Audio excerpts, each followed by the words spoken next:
Hi everyone. As Nico said in his very kind introduction, I'm Finbarr Bermingham. It's great to be here in this phenomenal setting. We've got 45 minutes to discuss the state of China.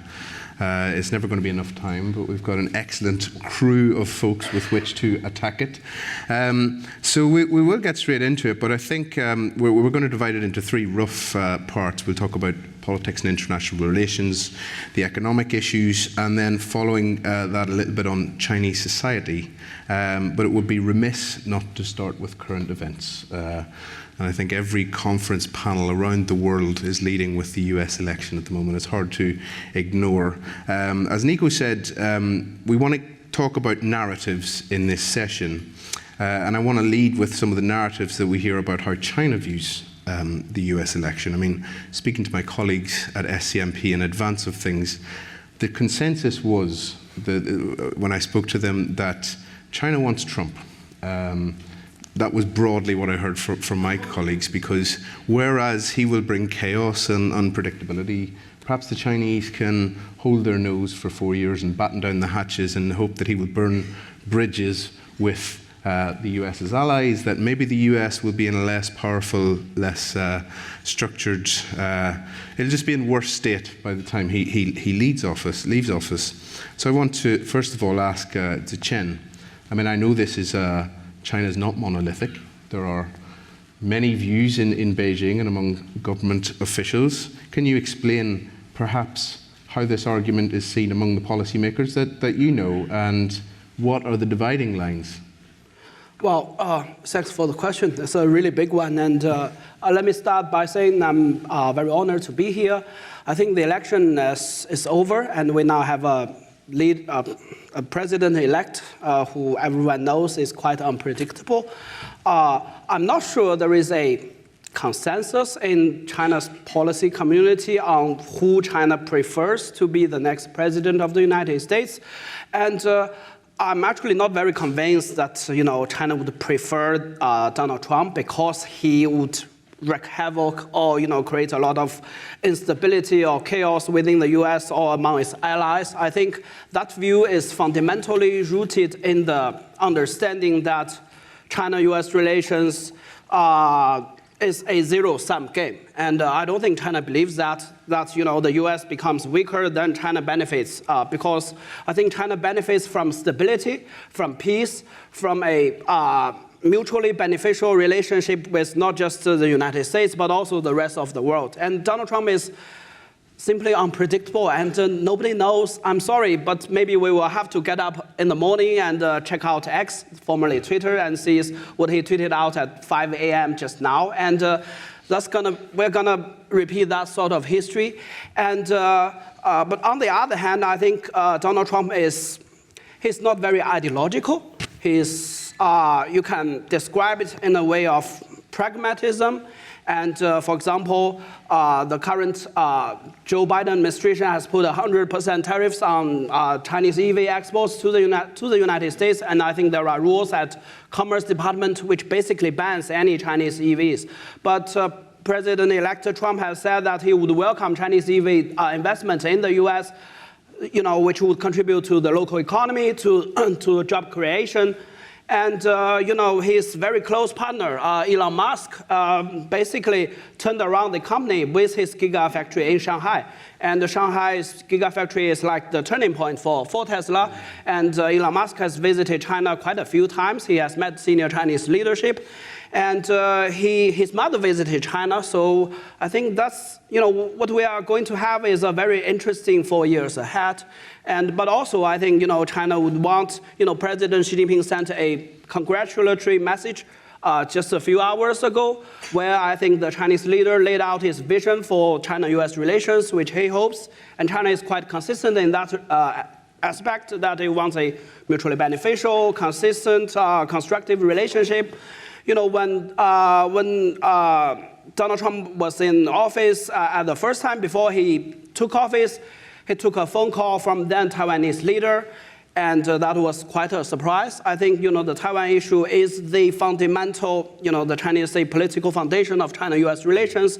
So Beijing would hope that, he would no longer send any wrong signals on this issue, which would be of paramount significance. Yeah, well, the Musk issue is the wild card. I agree with you. I mean, I've seen a few stories over the last few days about Musk's very close economic relationship with China is sort of what policymakers in Beijing will be looking at as perhaps some leverage.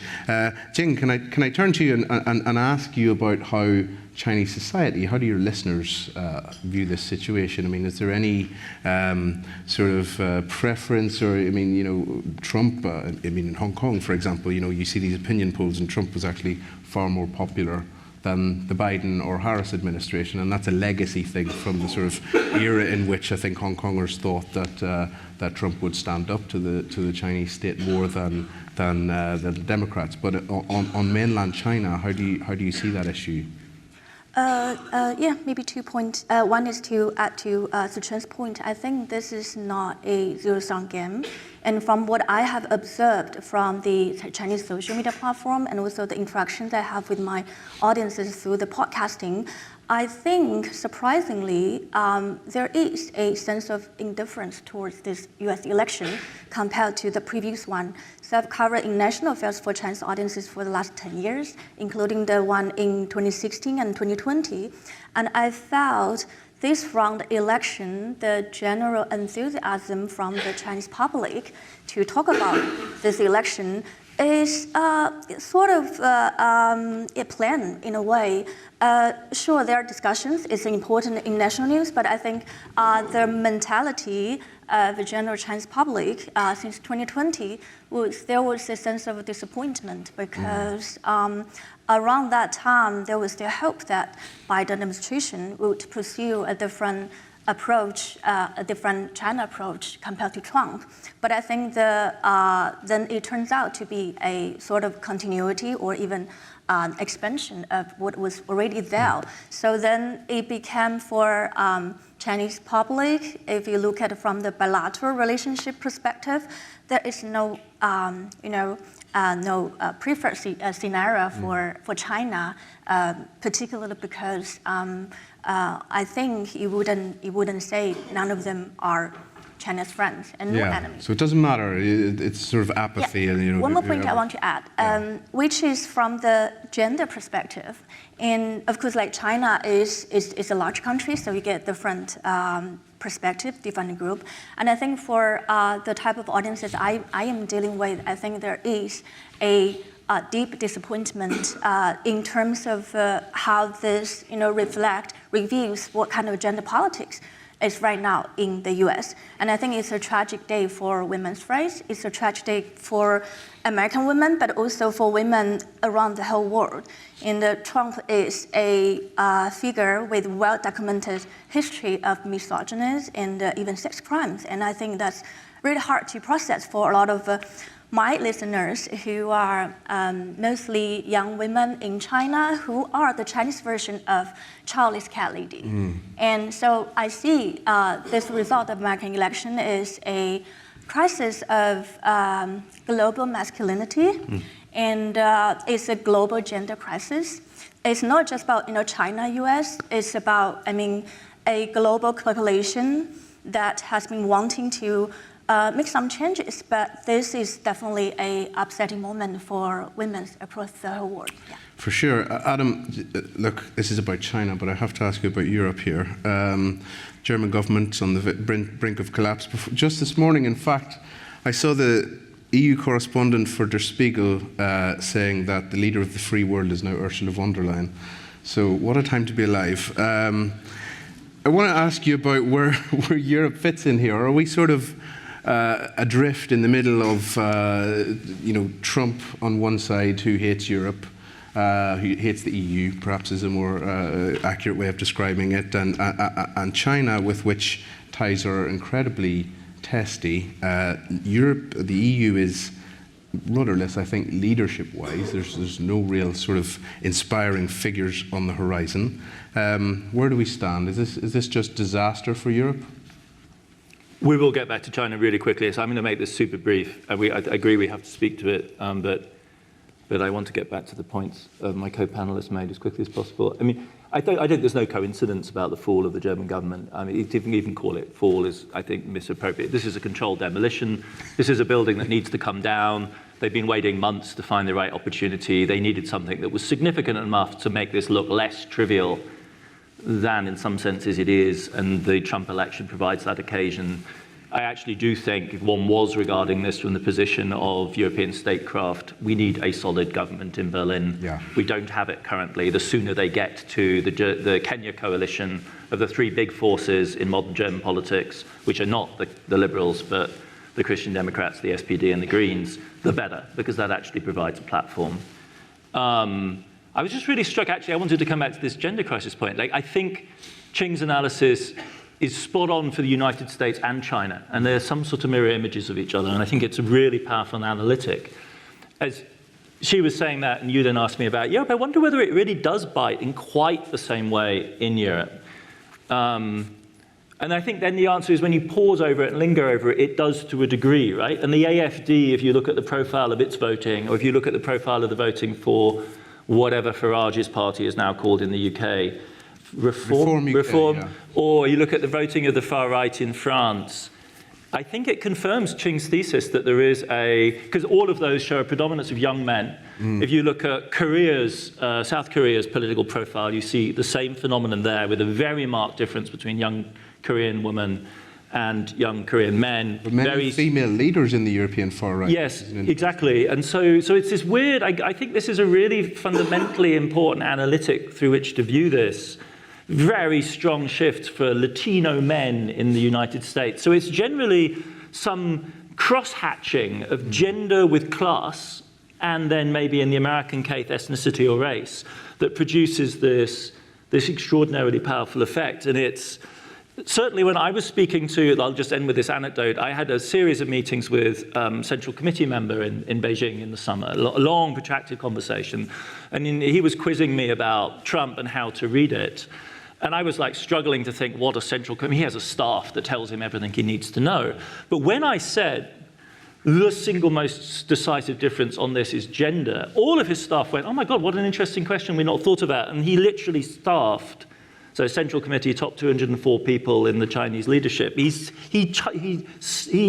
dedicated this question to a bunch of his staffers to go away and analyze it, because I don't think they'd even thought about it. So I think it's a really central question to organize our thinking around. Yeah, no, very interesting. Zichen, look, Alicia was talking this morning on their discussion about how perhaps events in America will have overtaken slightly discussions in Beijing about stimulus and what do they do here. So let's pivot a little bit to that. I mean, do you agree with that? I mean, and can you explain from your very much in the weeds perspective of how the sausage is made in China? I mean, from the outside, it looks as though this has been very slow. Why are they not moving more quickly? And again, it feeds into this narrative that we perhaps have as Westerners or outsiders that Xi Jinping can flip a switch and all of a sudden the stimulus flows.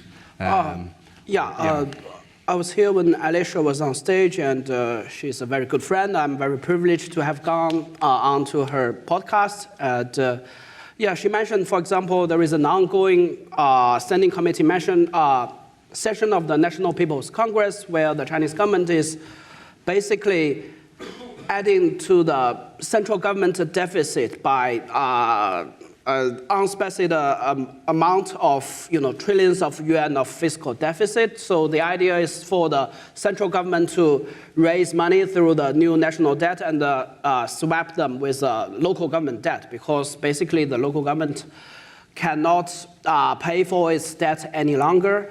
I think the stimulus effect from this debt swap by the central government from incurring more debt is that, perhaps contrary to popular perception, China is led by the Communist Party of China. It is highly unitary, centralized state. But in terms of fiscal spending, it is very, very decentralized. Local government spending account for something between 83 or 85% of the overall government spending in China. Because the local government have been running short of money, So the fiscal expenditure in China has been very low for this year and the year before last. So the net effect of, basically for the central government to raise money and give them to the local government is a form of fiscal stimulus in China.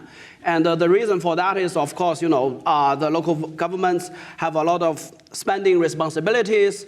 And in the past, they relied on the sales of land to the real estate developers. That's like a very big revenue for them. But the real estate is not selling, and the prices have been falling. So that put the local government finances on a very, very different level. I think coming back to the question, with regard to China's domestic economic policy and its relations with the United States and the rest of the world, I think it's sometimes perceived that Chinese domestic policies are aimed for elevating China to a bigger stage, to a higher role internationally, to rival, if not to displace or replace the United States. That's more or less, I think, in many people's minds.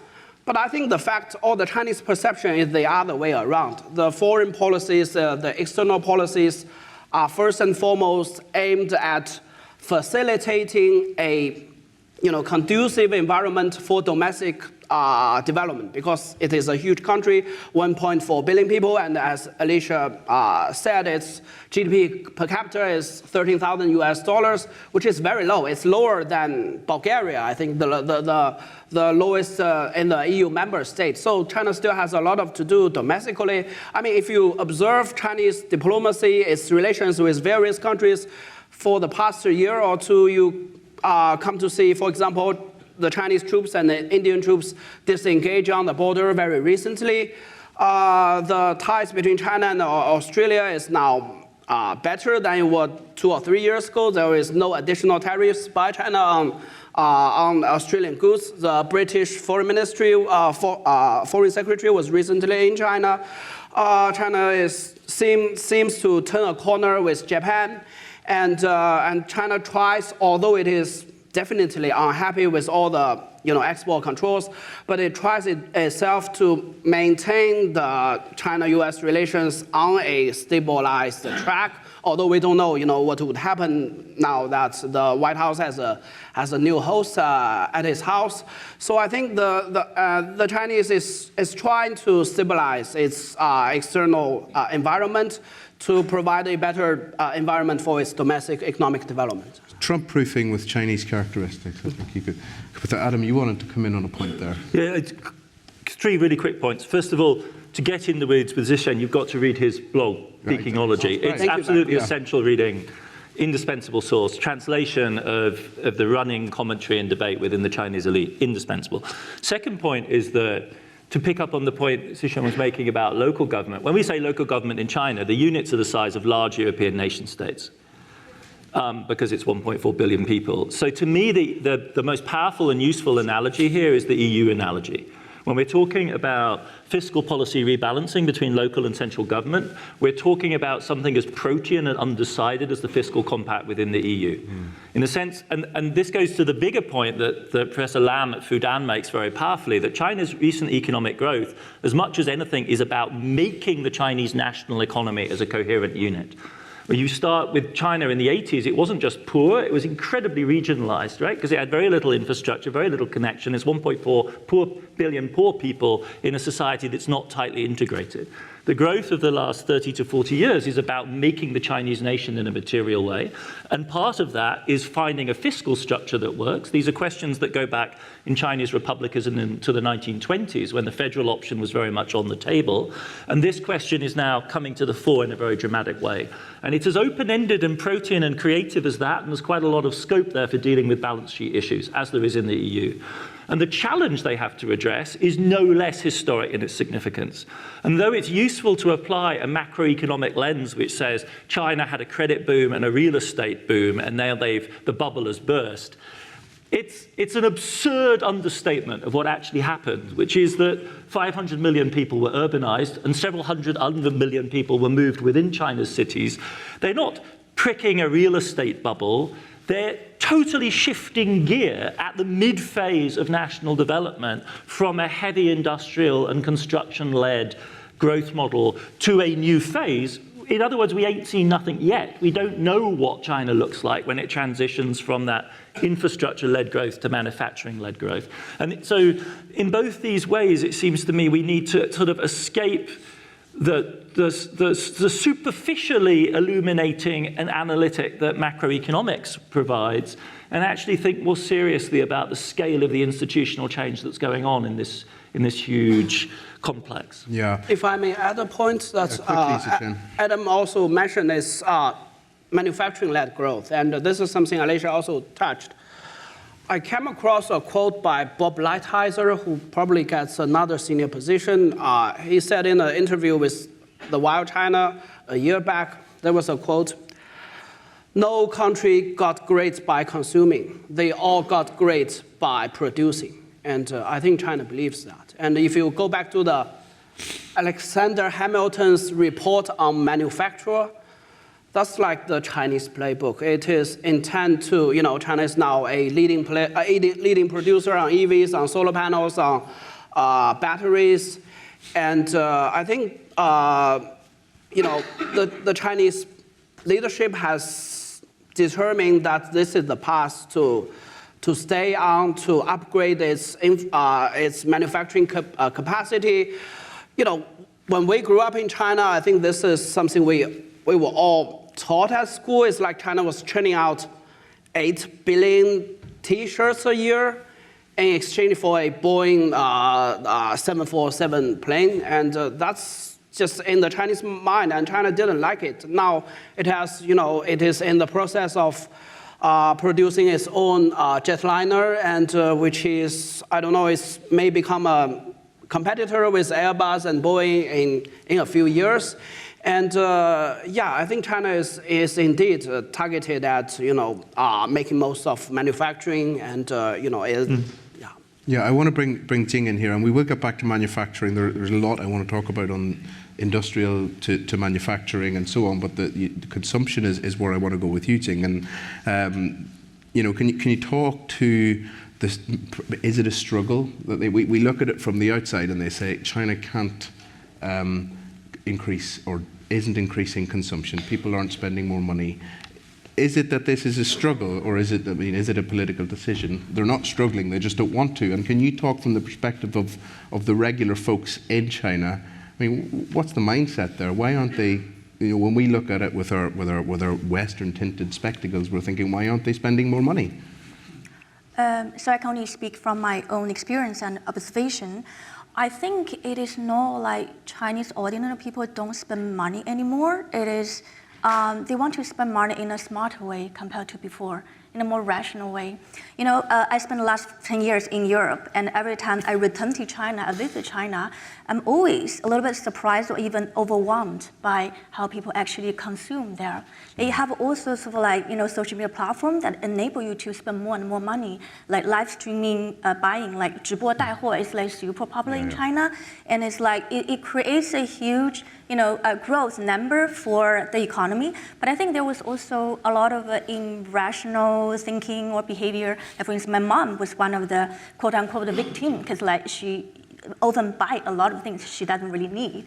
And so I think right now with this, one, the economic downturn, and second, this economic policy from the government, and also I think there is a traditional thinking from the Chinese side is like, oh, when I see it is probably going to like in the coming period, we probably going to experience an economic downturn. Then we want to plan from now. And for instance, some of my friends and listeners they decide to have this consumption downgrade. So which is, for instance, if you live in Beijing or Shanghai in first tier city and you own an apartment there, and if you manage to sell the property and move to cities like Chengdu or Dali, and which are now becoming like really hotspot for young Chinese people to have an alternative, like kind of a slowing down or even degrowth type of lifestyle is also getting popular.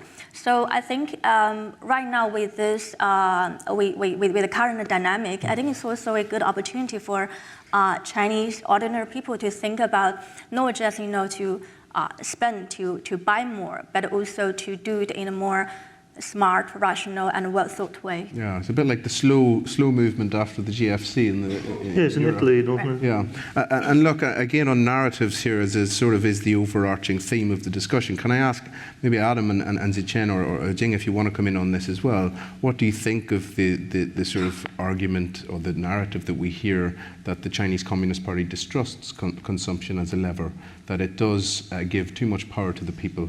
I mean, how does that fit with the historical implications of that and what you see from the current state of governance in China?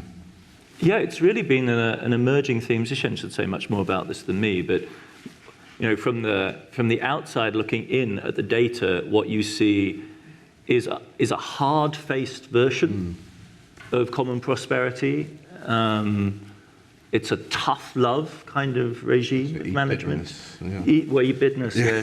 Cool is this like phrase you just can't imagine being uttered in Western politics. Though during the Eurozone crisis, I guess there were aspects of this. If you were in Greece or Italy or Portugal or Spain, or Ireland, exactly, you felt you were very much on the end of that kind of structural adjustment kind of strategy. To someone with a Western growth-orientated Keynesian mindset, of course, it's profoundly frustrating that this should be the logic. But it goes hand in hand in China, unlike in Europe, with a huge emphasis on investment. So it isn't lower demand overall, but it's focus on growth-orientated investment rather than immediate consumption.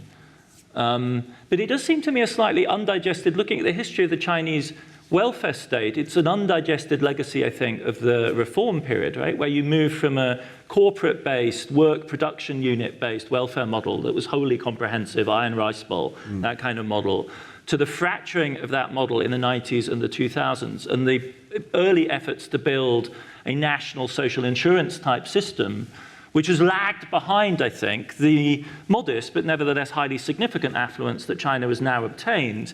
And one way of describing it is there needs to be a catch-up on the social insurance, public health insurance side to raise provision levels to levels more adequate to the demands of an aging but also increasing the affluent society. And I think that will be the way maybe of historicizing this weird gap. It's also presumably intergenerational, with the older generation remembering the really hard times, the middle generations being the profiteers of the boom, and the younger generation running into the slow growth and the unaffordability of housing.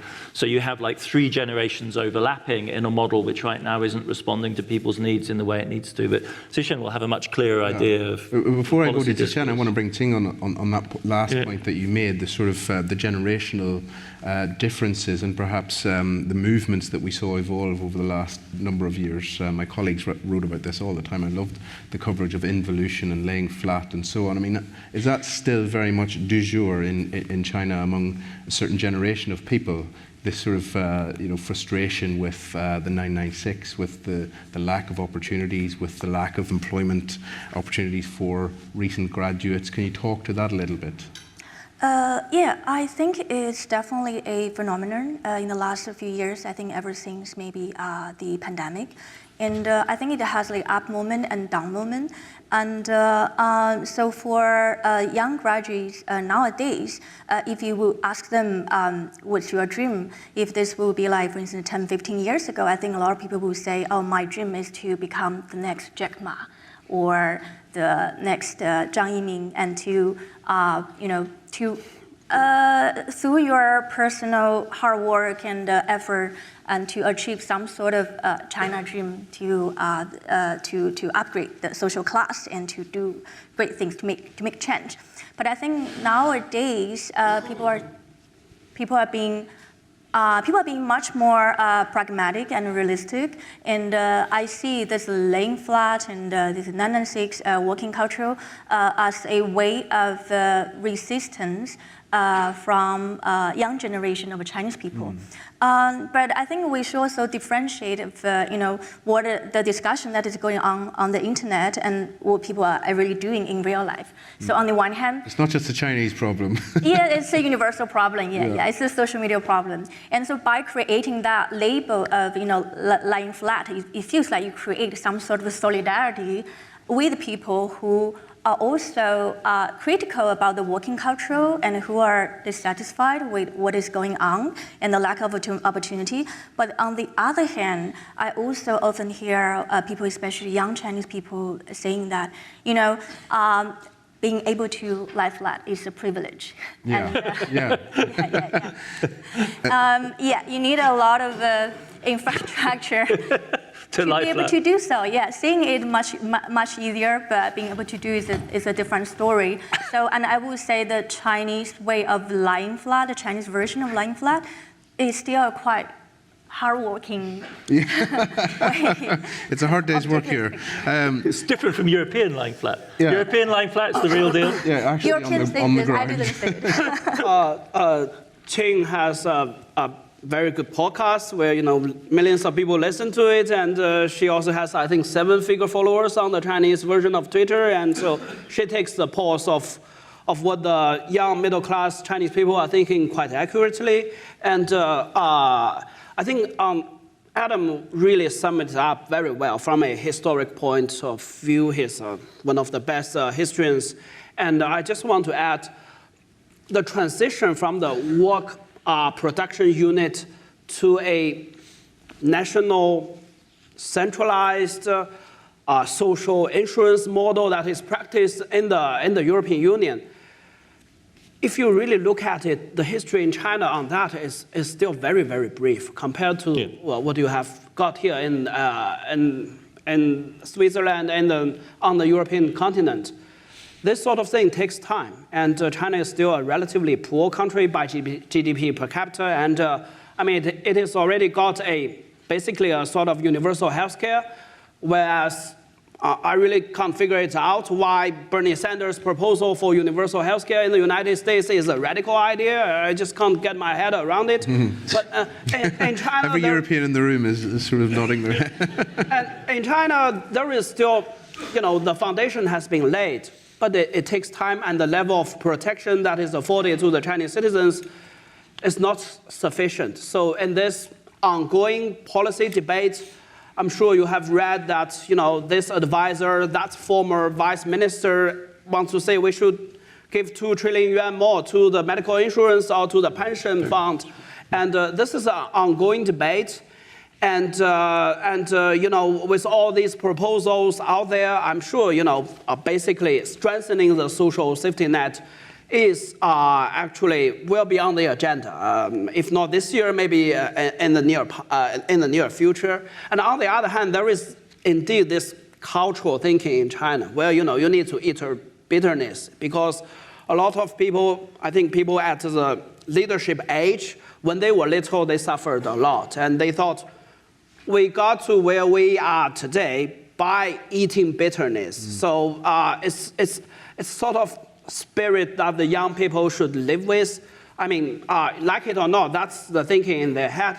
And also, there is this, what I believe to be a biased view of the social safety net policies practiced, especially in Northern Europe. In China, there is this narrative that basically Sweden, Norway, and Finland spoiled their citizens, so they don't work anymore. And that's not true. And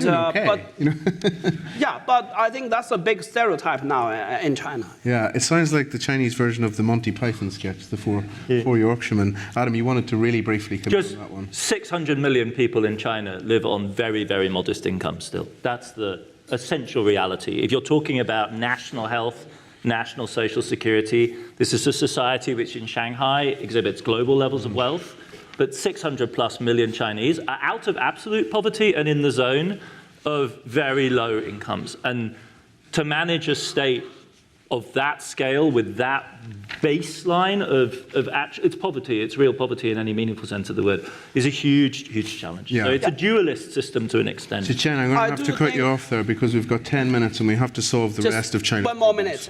I think because there is this assumption that China is led by one political party. It is a unitary state. It's a very centralized leadership.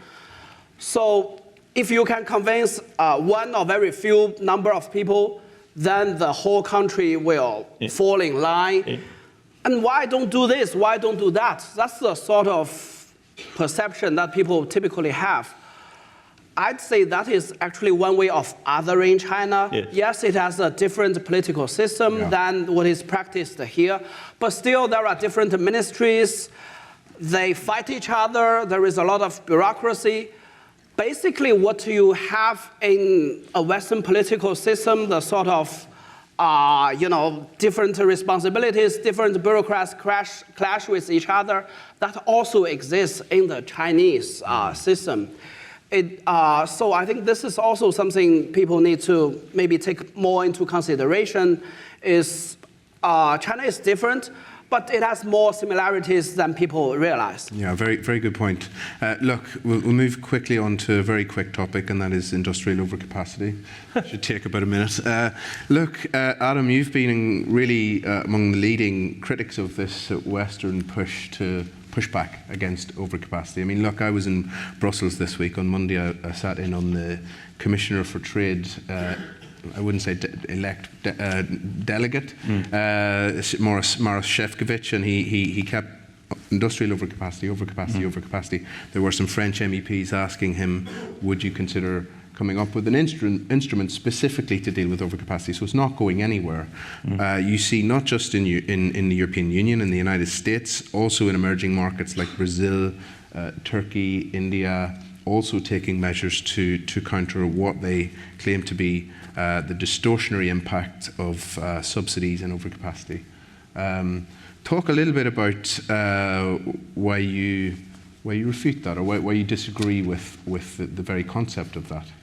Well, I don't want to do a microeconomics lecture on we don't need to do that. I mean, I think there's a level at which it's absurd. I mean, is there a global overcapacity of photovoltaics or batteries or cheap EVs? Are we serious about climate transition or not? Right? That's a simple answer. If you are, there's no such thing as an excess capacity of green energy. Full stop. It might be uncomfortable for us, but it's absurd. There's an argument where it has a certain historical legitimacy, like the massive overbuild of heavy industry in China. Is there huge amounts of overhang of aluminium capacity in China? Yes, clearly there is. The same with steel. But then I would just go Zichen all the way along the line. The whole story that he's telling you is absolutely spot on. China doesn't export because it sets out to export steel.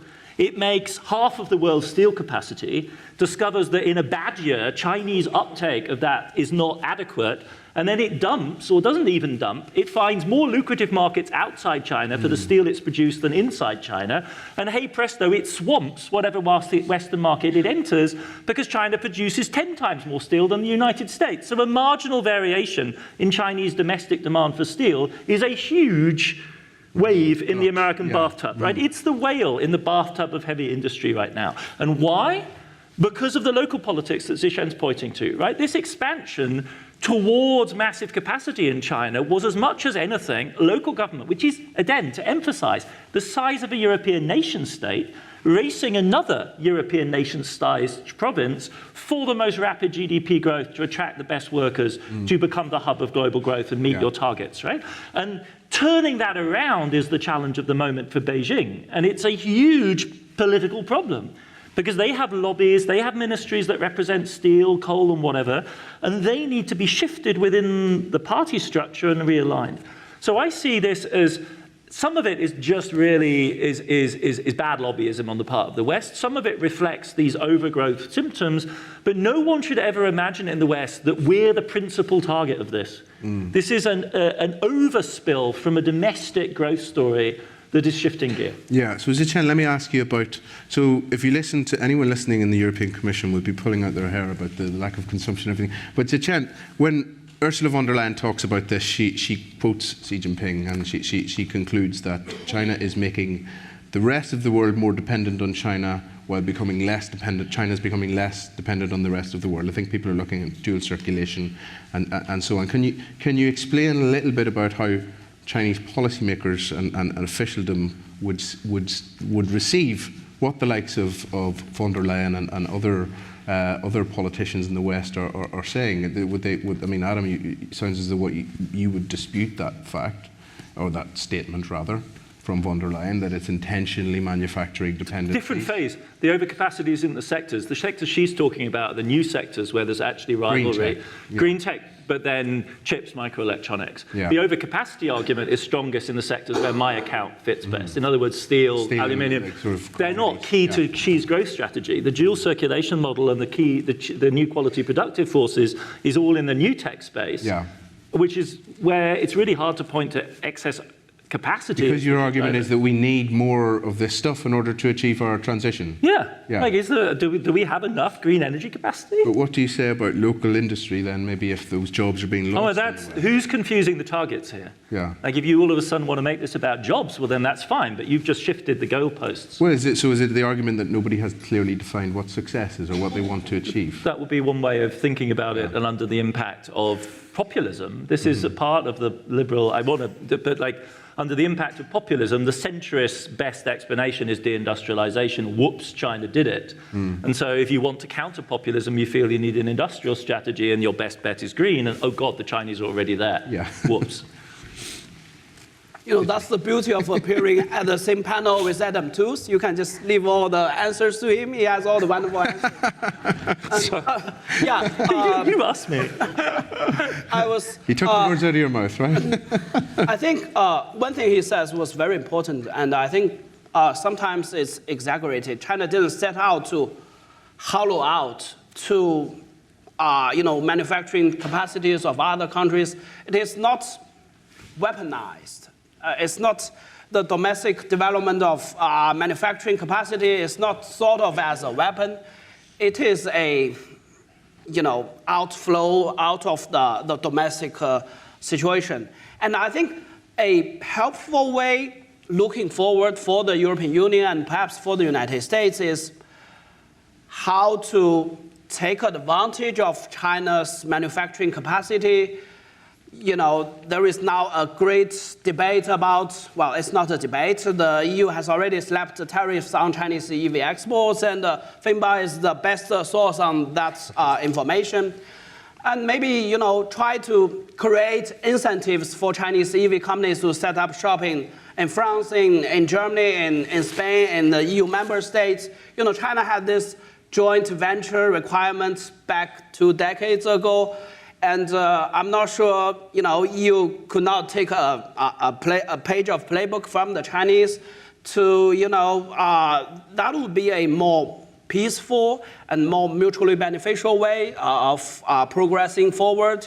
Chinese technology, Chinese funds, Chinese human talent could be of use to Europe from that perspective. And as far as we can see now, China, basically, a lot of Chinese companies have gone abroad in the past few years. I mean, CATL set up battery plants in Germany, and Chinese companies are going global. Crucially, Beijing didn't stop them. So Beijing is not against for the Chinese companies to move their production to across the globe. And I think Europe should take advantage of that, maybe negotiate some favorable terms for Europe instead of just imposing very antagonizing tariffs on Chinese EVs. And well, I mean, I have a lot to say on that, but we don't have any time. But Jing, I want to give you the final word here. I mean, these Chinese companies are, say, if you're a Chinese consumer or a Chinese citizen and you see successful Chinese companies being harangued in the West, I mean, how does that translate online? I mean, do you see a lot of sort of national pride and people being insulted by how the West sort of describes these companies? I mean, what's the vibe in your community? Yes, I think in terms of the perception of, Chinese capital and company going global, I think there was also different phases. I think at the very beginning, whenever a Chinese company makes a national appearance, it was considered a success and some kind of national pride. But I think as the process continues, it became more and more common. And I also realized a lot of the Chinese companies actually who have successful overseas business stop wanting to get a lot of publicity among the Chinese general public because they want to look China. It's a bad look to be international. Yeah, Okay. But I think nowadays Chinese people are, I think it's kind of like a new stage. I want to take the example of a recent popular video game called Hei Wukong, and it's about the monkey key. And I think it was a very well-produced one. Of course, there was some kind of a controversy, but I think that was if I try to find this kind of like new trend of Chinese brand that Chinese people can feel proud of, I think that was probably a recent example of not just for the quantity, but also for the quality that things they actually enjoy and things that they can actually be proud of. Yeah. Good. Okay, look, we're out of time, so I've really enjoyed that. I hope you all have too. Big hand for these fantastic speakers, please.